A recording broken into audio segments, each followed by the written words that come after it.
बिस्मिल्लाहिर्रहमानिर्रहीम। अस्सलाम वालेकुम व्यूवर्स। गाँव और कच्चे मकानों वाले हो जाएं होशियार। साथियों, आज मौसम की सूरत हाल लेकर हाजिर हूँ।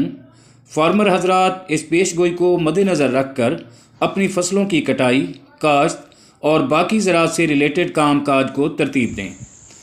इन बारिशों के सिलसिले में तेज़ आंधियाँ चलने, झक्खड़, शदीद बारिशें, जालाबारी और तूफ़ान के अलावा नशेबी जगहों और नदी नालों में फ़्लड की सूरत हाल पैदा हो सकती है।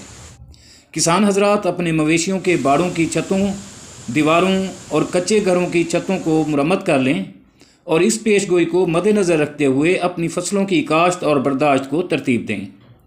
दोस्तों, अब बात करते हैं अगले 24 घंटों में बारिशों के नए सिलसिले की।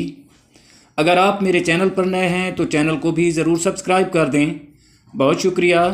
वीवर्स, इस वक्त सऊदी अरब में जो बारिशों का स्पेल मौजूद है, ये 3-4 मई यानी कल और परसों ईरान और अफ़गानिस्तान से होता हुआ पाकिस्तान के मगरबी इलाके यानी बलूचिस्तान में चमन और खैबर पख्तूनख्वा के मगरबी हिस्से यानी लंडी कोतल में बारिश बरसाने के बाद ख़त्म हो जाएगा।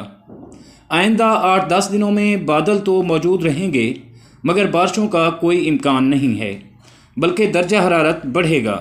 3-4 मई या उससे आगे की जो पेशगोई है वो ये है कि शुमाली पहाड़ी इलाकों में, आज़ाद कश्मीर में और पहाड़ी इलाके जो हमारे हैं मरी, गिलगित बल्तिस्तान में ज़बरदस्त बारिशें होंगी और इसी तरह बहावलपुर, रहीम यार खान, राजनपुर में भी बादल मौजूद हैं, मगर ये महदूद पैमाने पर बारिश बरसाने का सबब बन सकते हैं। काश्तकार मौसम के मुताबिक अपनी फसल की काश्त करें तो बेहतर होगा। और दोस्तों, 5 से 10 मई तक क़यामत खेज़ गर्मी पड़ने का अंदेशा है। दर्जा हरारत 40 से 45 डिग्री तक भी पहुंच सकता है।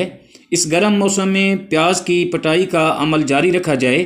टमाटर, स्ट्रॉबेरी और खरबूजे के अलावा दीगर फसलात की चुनाई का अमल भी जारी रखना चाहिए। अपनी फसलों को गर्मी के स्ट्रेस से बचाने के लिए वक्तन फ़वक्तन आबपाशी का अमल जारी रखें। बाकी इंशाअल्लाह अल्लाह बेहतर जानता है। जल्द मिलते हैं किसी अगली वीडियो में।